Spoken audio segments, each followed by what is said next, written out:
तो जैसा कि मुझे लग रहा था वीडियो अपलोड करने से पहले कि मुझे काफ़ी हेट मिलने वाली है, और वही चीज़ हुई है। आप लोग लाइक टू डिसलाइक रेशियो देख सकते हो, फिर भी ये काफ़ी अच्छे स्टैट्स है, कॉज 1000 लोगों ने लाइक करी ये वीडियो और काफ़ी लोग एग्री करते हैं मेरे पॉइंट से। कोई बात नहीं, जो नहीं करते हैं मुझे कोई आपसे दिक्कत नहीं है, आपका अपना पॉइंट ऑफ व्यू है, मेरा अपना था। तो बिना टाइम वेस्ट करे अपडेट्स की तरफ बढ़ता है। तो पहली अपडेट आ रही है लिल गोलू की तरफ से। तो दोस्तों लिल गोलू का ट्रैक 13-14 जो आने वाला था वो 13 को आने वाला था, पर वो सरप्राइजिंगली आज ड्रॉप हो गया है और मुझे काफ़ी पसंद आया है। ग्रेपवाइन म्यूजिक से ये ट्रैक आया है और डबल मीनिंग है ये ट्रैक। और कुछ दिनों पहले लिल गोलू लाइव आए थे और वहाँ पे उन्होंने कुछ लोगों को रिप्लाई दिया था। मैं रैपर्स की बात नहीं कर रहा हूँ, सिर्फ लोगों की ऑडियंस को जो कि उनको फोर्स कर रहे थे नेपाली नेविगेटर के लिए। तो वहाँ पे तो उन्होंने रिप्लाई दिया था, पर इस ट्रैक में भी उन्होंने कुछ कहा है और ये भी चीज़ कही है उन्होंने कि बहुत जल्दी उनकी एल्बम देखने को मिलने वाली है। उनकी एल्बम रेडी हो चुकी है। नो डाउट मुझे बहुत ही सही गाना लगा है। आप लोग का क्या कहना है बता सकते हो आप लोग। तो अगली अपडेट की तरफ बढ़ता है। तो अगली अपडेट आ रही है एमएओ बंटाई की तरफ से। तो दोस्तों एमएओ बंटाई के 2 और ट्रैक्स आउट हो चुके हैं जो कि उनकी ईपी के थे, और पहला है बंटाई और दूसरा आउटरो ट्रैक है। तो आप लोगों ने सुने कि नहीं मुझे नीचे कमेंट सेक्शन में बताना। तो अब मैं ट्रैक के बारे में बात करूँ, बायस रिव्यू मैं बिल्कुल नहीं दूंगा। जो चीज़ मुझे सही लगती है मैं उसको बिल्कुल सही बोलता हूँ, और जो गलत लगती है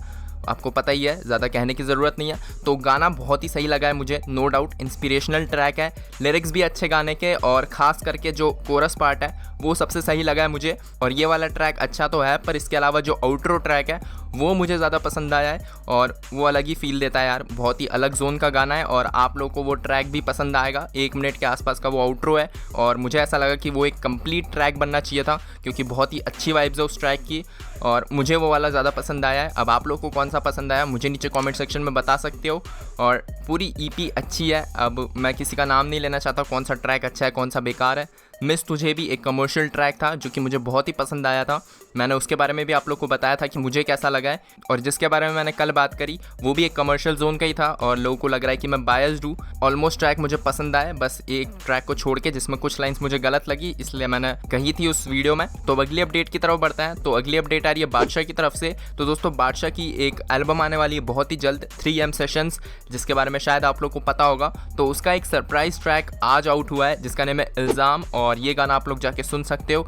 बादशाह के यूट्यूब चैनल पे आया है और इसका लिंक आप लोग को डिस्क्रिप्शन में मिल जाएगा। और ये गाना मुझे बहुत ही पसंद आया है, लिरिक्स बहुत ही अच्छे हैं और सबसे इंपॉर्टेंट चीज़ इमोशंस जुड़े हैं इस ट्रैक से, और आप लोग जाके सुनोगे तो आप लोग को भी ज़रूर पसंद आएगा, मुझे ऐसा लगता है। खास करके जो कोरस पार्ट है वो बहुत ही सही है, और कुछ हेटर्स को उन्होंने रिप्लाई भी दिया उनके ट्रैक में। अब कुछ जो पास्ट में उनकी कंट्रोवर्सीज हुई है अभी क्रेडिट्स को लेके, या फिर पागल जो ट्रैक आया था उनका, उसमें जो पेड व्यूज़ को लेके बात हुई थी उस चीज़ के ऊपर उन्होंने अपनी सफाई रखी है। और इसके अलावा यूट्यूब पे कुछ चैनल्स हैं जो कि हनी सिंह वर्सेस बादशाह करते रहते हैं और हनी सिंह को डिफेंड करने के चक्कर में बादशाह को बहुत ही गलत चीज़ें कह देते हैं। तो उन लोगों के लिए भी उन्होंने कुछ चीज़ें कही है। तो अगली अपडेट की तरफ बढ़ता है। तो अगली अपडेट आ रही है डिनो जेम्स की तरफ से। तो दोस्तों यहाँ से अब थोड़ी वीडियो लंबी होने वाली है, क्योंकि डिनो जेम्स लाइव आए थे अपने इंस्टाग्राम में और उनका जो अभी ट्रैक आया है चमकीले चूजे, उसके बारे में उन्होंने कुछ चीज़ें कही है। अब यहाँ पे मैं आप लोग को शॉर्ट समरी दे देता हूँ, उसके बाद से अगर आप लोग देखना चाहते हो वो लाइव तो देख सकते हो। तो टिकटॉक जो ट्रैक आया उनका चमकीले चूजे करके, तो वो जो ट्रैक है वो डिनो जेम्स ने 7 से 8 महीने पहले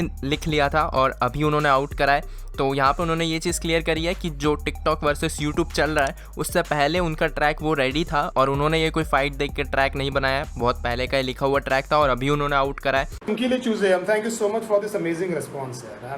I'm thank you so much for this huge response of Chamkile Choose. बहुत मेहनत से हम लोग गाने बनाते हैं, बहुत हार्डवर्क करते हैं।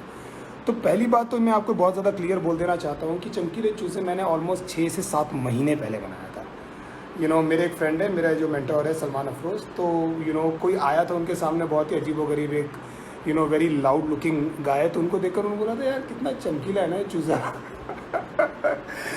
तो सो दैट्स वहाँ से वो टाइटल आया था ऑलमोस्ट 4 से 5 महीने पहले। I've written this song, I've been working on this song.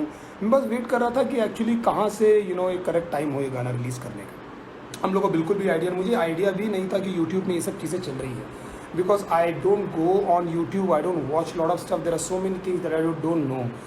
तो जब तक हमने टीज़र भी नहीं डाला था हमको आइडिया तक नहीं था कि यूट्यूब में सारी चीज़ें चल रही है। तो मैं बिल्कुल भी अवेयर नहीं था, मुझे बिल्कुल भी नहीं मालूम था। हम लोग शूटिंग कर रहे थे, हम लोग जस्ट प्लानिंग कि हम लोग कौन से lot of songs that I want to do, लेकिन उनके लिए एक शूट की ज़रूरत है, उनको एक विजुअल्स की ज़रूरत है। सो आई थॉट कि this is a good time to do this song. तो हम लोग कोरियोग्राफर से बात कर रहे थे to do this song properly. So almost 1 महीने पहले हमारी कोरियोग्राफर से मीटिंग हुई, तो ये सारा प्लान था। लेकिन फिर मुझे बाद में पता लगा ऑलमोस्ट 3 दिन पहले कि there is a war going on in between YouTubers and TikTokers. और फॉर्चुनेटली और अनफॉर्चुनेटली एक टाइमिंग थी कि मेरा गाना उस दौरान आया। But thank you so much guys for for appreciating this song यार, thank you so much. You know मैं यार टिकटॉकर्स से, कोई भी यूट्यूबर्स से, किसी भी चीज़ से मैं बहुत ज़्यादा ऐसा कोई गुस्सा नहीं हूँ। मेरे कुछ छोटी मोटी चीज़ें जो मैं नोटिस करता हूँ और मुझे अच्छी नहीं लगती, मुझे लगता है कि यार उसको एड्रेस करना चाहिए, इसलिए मैंने डायरेक्टली किसी का नाम लेकर किसी को मॉक नहीं किया, किसी के बारे में ऐसा बोला नहीं। जितने भी टिकटॉकर्स हैं, और जो टिकटॉक में बहुत सारे लोग हैं, नंबर 1 टिकटॉक में बहुत सारे लोग हैं जो बहुत ज़्यादा अच्छा कर रहे हैं, बहुत ज़्यादा टैलेंटेड लोग हैं, बहुत सारे सेलिब्रिटीज़ हैं, बहुत सारे फ्रेंड्स हैं मेरे जो टिकटॉक पे कर रहे हैं। So I am obviously not talking about every individual who are in TikTok. अभी ऐसा हो गया है ना कि बहुत सारे म्यूज़िक लेबल, बहुत सारी चीज़ें, ये डिपेंडेंसी आ गई है कि आप इतनी मेहनत से गाना बनाते हो और आपका पूरा गाना, बहुत सारी डिपेंडेंसी टिकटॉकर्स पर आ गई है। और बहुत सारे लोग क्या कर रहे हैं यार, क्या कर रहे हैं, यू नो आप क्या सीख दे रहे हो? अब क्या मेरे गाने में बोला हुआ है कि बहुत सारे बच्चे हैं ये फेम के पीछे भाग रहे हैं, आप एक ऐप में चीज़ें कर रहे हो, मस्ती मजाक सब कुछ सही है, but what are you giving your audience, what are you training yourself? बच्चे हैं यार 10-12 साल के, you know they are behaving like adults, they are talking like grown ups. So what are you doing with their childhood? तो आप उनके बचपने के साथ में क्या कर रहे हो? आपको क्या लगता है कि सारा फेम, जो सारी चीज़ें पूरी परमानेंट है? आपको लगता है जो बॉडीगार्ड 4 बार आपको लेकर जा रहे हैं, साइड साइड आगे बढ़ते जा रहे हो, सारी चीज़ें परमानेंट है? ये परमानेंट नहीं है मेरे भाई। ये जो सारी चीज़ें हो रही है ना, मैंने जो चीज़ों के बारे में बोला है, इतना छोटे छोटे बच्चे इतना हाइपर होकर, चीज़ें होकर, जो अपने आप को प्रेजेंट कर रहे हैं, and they started seeing their career in it. यार कोई भी चीज़ आप कीजिए, मैं किसी भी चीज़, मैं कोई नहीं होता हूँ ये बोलने वाला कि आप टिकटॉक मत करो, आप रैपिंग मत करो, आप ये मत करो, who the fuck am I? I can't say anything like this, but all I'm trying to say is, can you see any concrete future? 5 महीने 4 महीने तक किसी की जोन चलती है, 5 महीने 4 महीने तक किसी का हाइप चलता है, उसके बाद वो गायब, और आपको लगता है कि you are mister somebody. So if you really want to do something, and all these people, what is the existence? Everybody is trying to do something. All my friends just to get fame. एक 13 साल का बच्चा, एक 12 साल का बच्चा, एक छोटी सी बच्ची अगर एक बड़ों के समान डांस कर रही है, और एक जो उसको नहीं करना चाहिए कुछ गाने, वो ऐसी चीज़ें कर रही है, तो आपको लगता है कि ये सब चीज़ें सही है? हम लोगों ने आंखें बंद कर ली है यार। We don't even think about all this things, we don't even notice all this things कि हमारे आंखों के सामने हो रही है। लोग मज़े ले रहे हैं, लोग आड़े टेढ़े कमेंट कर रहे हैं, लोग हेट कमेंट कर रहे हैं। तो मुझे पहली बात तो ये कि मैं ये स्पेसिफिक किसी इंडिविजुअल के लिए नहीं है और किसी भी चीज़ के लिए नहीं है। God bless them all. मैं बिल्कुल भी हेट नहीं देना चाह रहा हूँ किसी को। All I am trying to say is कि यार मुझे ये चीज़ें हेल्दी नहीं लगती, you know, specially with people who are like too young. यार आप वो दिख रहा है, आपके शरीर में एरोगेंस दिख रहा है, आपके शरीर में वो फेम दिख रहा है, और इन योर स्मॉल वर्ल्ड आपको लग रहा है that you are mister somebody. आपने 2-3 डील साइन क्रैक कर ली होगी, 2-3 ब्रांड आपने क्रैक कर लिए होंगे, fine, God bless you for that, but do you think it's actually a career? तो इसके बाद से डीनो जेम्स ने बात करी है रैपर्स के बारे में, वानाबी रैपर्स जो कि रैपर्स नहीं है पर बनने की कोशिश कर रहे हैं, और इंडिया में बहुत ज़्यादा रैपर्स हो गए। तो इस चीज़ के ऊपर डीनो जेम्स ने कुछ कहा है और समझाने की कोशिश करी है एक तरीके से कि ट्रेंड फॉलो मत करो। तो आप लोग अगर चाहो तो ये पूरा लाइव देख सकते हो। ये शॉर्ट समरी थी, अगर आपके लिए ये इनफ है तो आप लोग यहाँ से वीडियो छोड़ सकते हो। और पहली बात और दूसरी बात यार, ये मेरा जो गाना है ये सिर्फ टिकटॉकर्स के लिए नहीं है। हालांकि मैंने बहुत ज़्यादा जिक्र टिकटॉकर का किया हुआ है, वही टिकटॉकर मुझे प्यार तो कर, ये सब मैंने किया हुआ है, but it's about people who are just doing things just for the heck of it, just for the heck of it. अभी एग्जांपल मैं आपको देता हूँ कि अगर मैं मान लो मैं कभी यूट्यूब के एक फंक्शन में गया था, और ऑलमोस्ट एवरीबडी मतलब अगर उसमें से 10 एक्ट थे तो उसमें से 5 या 6 एक्ट रैप थे, and people who are not rappers. और and again I am not saying कि नोबडी टू से कि यार आप रैपिंग नहीं कर सकते हो। यार अगर आपको गाने का मन है आप गाना गाओ यार, अगर आपको चीज़ें रैपिंग करने का मन है तो आप चीज़ें करो, लेकिन don't just follow the trend. Don't do that कि बिकॉज इट्स साउंडिंग कूल कि आपको गाना नहीं पड़ता है, अभी आप अरिजीत के गाने समान तो नहीं गा सकते ना, आप गिटार तो नहीं बजा सकते ना, आप कीबोर्ड तो नहीं बजा सकते ना, उसके लिए सीखना पड़ेगा। ये भी ऐसा ही एक आर्ट फॉर्म है। I am tired of people sending me, जिसको देखो यार हाथ मिलाओ, I am also rapper, hi my name is Nitesh sir, भाई मैं भी रैप करता हूँ, या राइट, मेरे को भर भर के मेल आते हैं यार, कचरा पट्टी लोग।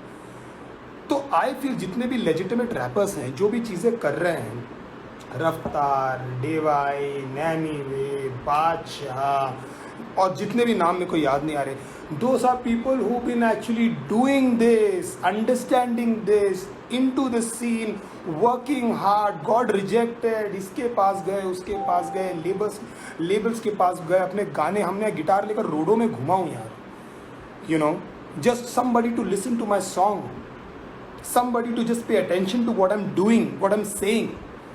तो जस्ट एक ट्रेंड चल रहा है, आपको समझ में नहीं आ रहा है कि अगर आपको स्टेज में क्या करना है, और आप हिप हॉप को, आप गाना गा दो, नहीं गा पाओगे ना, आप गिटार बजा दो, नहीं बजा पाओगे ना आप गिटार, क्यों?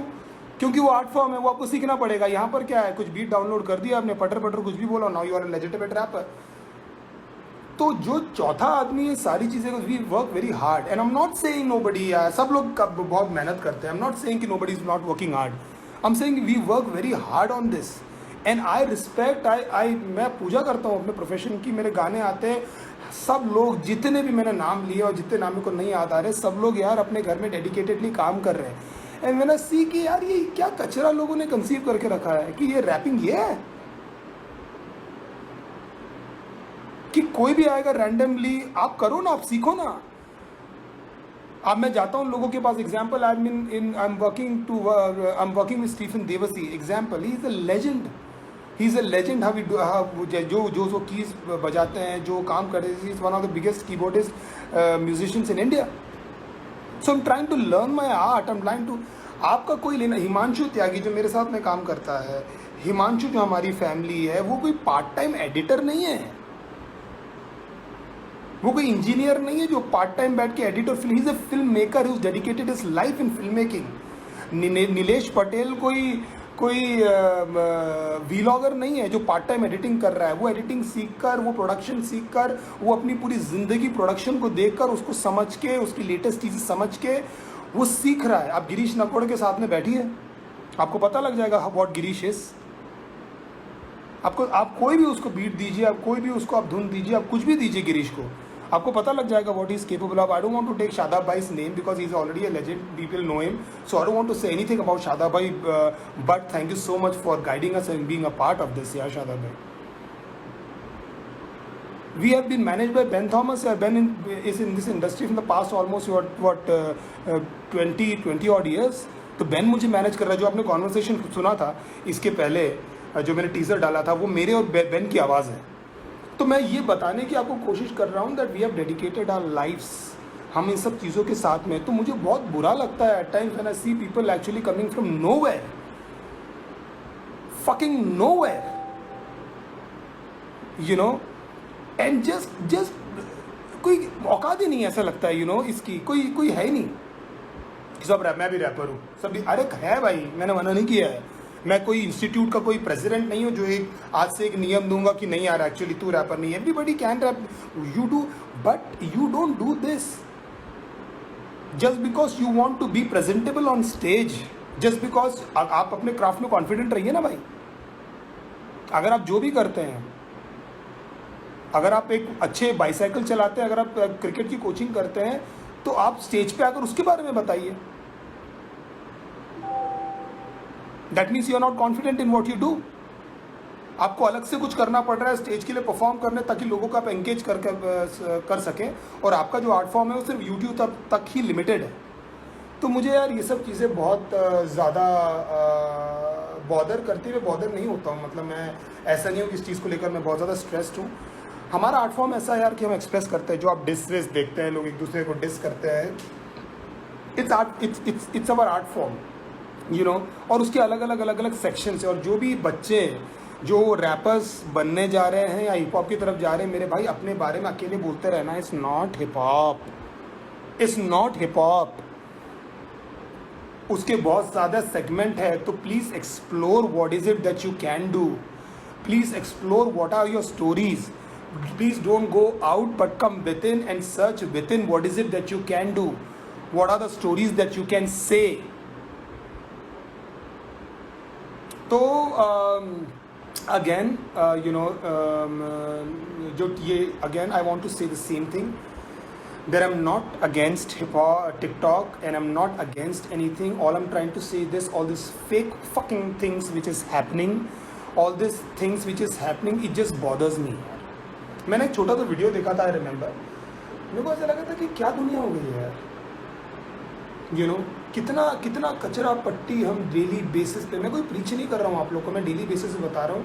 मेरे को ऑलरेडी इंटरनल बहुत सारी चीज़ें जो मैं सोचता रहता हूँ, तो मुझे लगता है कोई मेरे समान सोचता होगा यार. एक वीडियो देखा था, उसमें कॉलेज का कोई लड़का था जो वीडियो कैप्चर कर रहा था, and he was shooting that, और टू चिक्स वर फाइटिंग, और एक लड़की दूसरे को, अगर दोनों मार रहे एक दूसरे को पकड़ के, बोलती है को क्या लगता है कुतिया कि तेरे ज़्यादा फॉलोअर्स है, मेरे तुझसे ज़्यादा फॉलोअर्स है, मुझे पता है. और एक बहुत बड़ा फाइट हो रहा है, उन लोग दूसरे को मार रहे हैं, कॉलेज के किड्स की हंसी मजाक भी आ रही है, और उन लोग खींच रहे हैं एक दूसरे को. तो यू नेवर नो यार, इनसिक्योरिटीज़ होगी बच्चों के अंदर कि किसके ज़्यादा फॉलोअर्स है, किसके कम है. और ये एज अ पेरेंट मुझे लगता है कि बहुत ही यूथ वाला अपना पेज है, और बहुत सारे अपनी फैमिली से एक्चुअली बच्चों की और टीन्स की है. लेकिन यार इन केस अगर कोई बच्चे माँ बाप सुन रहे हैं, बहुत ज़्यादा इनकरेज मत करो यार ये सारी चीज़ें. यार थोड़ा समय देने दो ना यार, हमको समय से चीज़ें मिलेगी तो बराबर मिलेगी. अगर जेन्युइनली टैलेंट है, जैसा guy I forgot his name, who's playing keys जो है यार, MN instituted, look at him यार, look at him for genuine talent. And if you want something, learn it, dedicate your life in it. कोई भी ऐसा wrapper अभी आप तो नोन है जिसको आप फॉलो करते हैं, जिसके मैंने 2-3 नाम लिए हैं, वो कब से है, वो कब से, उन्होंने क्या चेंज किया क्या प्रोफेशन अपना, वो क्या डेडिकेटेड नहीं है क्या. प्रोफेशन भी आप चेंज कर सकते हो, बिल्कुल कर सकते हो, मैं कोई नहीं होता ये सब बोलने वाला कि आप एक ही चीज़ रखो. लेकिन अभी सोफार जो रैपिंग कर रहे हैं, क्या उसमें वो डेडिकेटेड नहीं है क्या. तो यार ये चीज़ मुझे बहुत ज़्यादा बॉदर, मतलब मैं ऐसा परेशान नहीं रहता इन सब चीज़ों को लेकर. लेकिन when I see at times when I go to Lokhandwala, when I see people, मिल रहा है यार क्या चल रहा होगा ना इनके मन में. एक छोटा सा सर्कल है. मैं अपने आप को बहुत फेमस नहीं मानता भाई, मैं सही बता रहा हूँ. मेरे को लगता है बहुत बड़ी जर्नी है मेरी, मैं उस जर्नी में सिर्फ आया हूँ. मुझे बहुत बहुत बहुत कुछ करना है, और मैं अपने आप को कोई सेलिब्रिटी, मैं अपने आप को कोई बहुत बड़ा आदमी नहीं मानता. मैं कितने सारे शोज़ पे नहीं जाता. My manager Ben, he doesn't even allow me to go because he thinks exactly like me. He doesn't allow me to go. मेरे पूरे फ्रेंड हैं, हम लोग फैमिली क्यों, हम लोग सब सेम सामान सोचते हैं कि हम लोग नहीं बॉदर करते यार, नहीं जाते कहाँ पर नहीं. 20-25 वो बॉडीगार्ड गिरी और चीज़ें. I know it's important, I know people come and want to take your autograph and want selfie and all. लेकिन मस्तिष्क में ना, दिमाग में ना, मैं इतना सोचता नहीं हूँ, क्योंकि मैं एक जर्नी के थ्रू आया हूँ. मैं सीढ़ियाँ चढ़ के आया हूँ, मैं बाय रोड नहीं पहुँचा हूँ. और कोई जो बाय रोड जाएंगे ना, उसको यही लगेगा कि वो सबसे बड़े हैं, और वो पता नहीं 7वें आसमान में बैठे हैं. और उतनी ऊंचाई से जब गिरोगे ना भाई, तो आप रिकवर नहीं कर पाओगे. क्योंकि ये सारा फेम और सारी चीज़ें ना, ये बहुत गंदी लत है. इरफान खान ने अभी यही बोला था कि ये छोटे उम्र में जब आपको लत लग जाती है ना फेम की, it's very dangerous. And if you don't have even substance to do that, कोई भी बाहर से लोग देखेंगे और चीज़ें करेंगे कि यार ये हिंदुस्तानी हिप हॉप है. अब तो सब डाउनलोड है, चीज़ें चल रही है. So all I want to say is again that the people who are dissing each other, जो सबके आपस में जो चीज़ें हो रही है, पार्ट ऑफ गेम है. ये अभी से नहीं हो रहा है. हम लोग ये कर पा रहे हैं क्योंकि जब पहली बार शायद हम लोगों ने रैप सुना था, I remember when the first time मैंने हर्ड रैप. सिर्फ हर किसी के अंदर ना अपने अपने कीड़े होते हैं, हर किसी के अंदर. अब ऐसे में तो सारे लोग क्रिकेट खेल रहे होते हैं, ऐसे में तो पूरी दुनिया हॉकी खेल रही होती, क्रिकेट की तरफ पूरी दुनिया एक ही चीज़ कर रही होती जो चल रहा है. बहुत सारे स्पोर्ट्स है, उसमें उतना बिल्कुल हाफ टू हाफ भी पैसा नहीं है, तभी स्पोर्ट्समैन उसके पीछे जा रहे हैं. क्योंकि अंदर से हर चीज़ को लेकर एक कॉलिंग होती है. लड़के को लगता है, टीवी देख लेता है ना, फुनसुक वांगडू समाज, उसको लगता है सुधार दो. तो उसको लगता है कि यार ये उसका इंटरेस्ट, उसकी सरस्वती, उसका ध्यान पूरा उसी में, और ऐसे ही करके दुनिया बनी है. तो एक चीज़ जो चमक रही है, तो उसके पीछे अगर आप सब कुछ एक टाइम में रॉक एंड रोल था. अब रॉक एंड रोल को लोग इतना फॉलो नहीं कर पाए क्योंकि उसमें बहुत ज़्यादा रियाज, बहुत ज़्यादा सिंगिंग चाहिए रहती थी. तो आप तो नहीं बन पाए ना rock and roll. You can't you start haven't actually started singing like Axl Rose और चेस्टर बेनिंगटन और वॉट एवर जो लोग थे उस ज़माने में. आप अपन किसी की हैसियत नहीं थी वो करने की. तो उतना ही इम्पॉर्टेंट हिप हॉप भी है, उतना ही इम्पॉर्टेंट, उतना ही बड़ा रैप कल्चर भी है. तो अगर आपको करना है ना तो बड़े लोग को फॉलो किए बैठोगे ना साथ में लिखने मेरे भाई, एक टॉपिक से चिपक के लिखे हुए ना सर फट जाएगा आपका. 3-3 4-4 दिन सर पे कपड़ा गीला कपड़ा बांध के बैठता हूँ और समझ में नहीं आता हूँ मैं क्या लिखूँ. अभी मेरा एक गाना आ रहा है which is very close to my heart. जब मैंने हैंकॉक लिखा था मेरे को नहीं समझ में आ रहा था भाई. घंटों बैठे रहते थे, घंटों, एक चीज़ समझ में नहीं आती थी. I used to feel like loss. I know I did a song for Dada Pradeep Sarkar. 3 days I didn't sleep. 3 days. मैं ये नहीं बता रहा हूँ कि मैं कितना महान हूँ और मैंने कितने बड़े काम किए. मैं बता रहा हूँ प्रोसेस. ये कूलगिरी, कैपगिरी, जूतागिरी, ये सब उन लोगों पे अच्छा लगता है जिनके पास ऑलरेडी बेस है. तू जूते पहनकर आ जाएगा, तू चमकीला चूजा बन के स्टेज पे आ जाएगा और भागेगा और समझ नहीं आएगा तो क्या होगा मेरे भाई. तो करो जो करना है करो, जैसा करना है भैया करो. लेकिन मेरे भाई थोड़ा ना उसको सीख लो, थोड़ा समझ लो, थोड़ा टाइम दे दो. पार्ट टाइम चीज़ मत करो. इंटरनेट में क्या हो रहा है ना आजकल, कोई भी कुछ भी करके चल जाता है, कोई भी कुछ भी करके चल जाता है. तो बहुत सारे मेरे लोग जिनको मैं जानता हूँ, they just trying to do everything to get fame. कि कैसे भी कुछ भी मैं तिकड़म ये कर लूँ क्या, मैं ऐसा थोड़ा बना लूँ क्या, मैं थोड़ा सा टिकटॉक कर लूँ क्या, मैं यार एक्चुअली सोचता हूँ कि ऐसे वीडियो डाल दूँ, मैं सोच रहा हूँ कि ये कर लूँ. भाई just follow your calling. You might get failed. Follow your calling but learn and dedicate your time.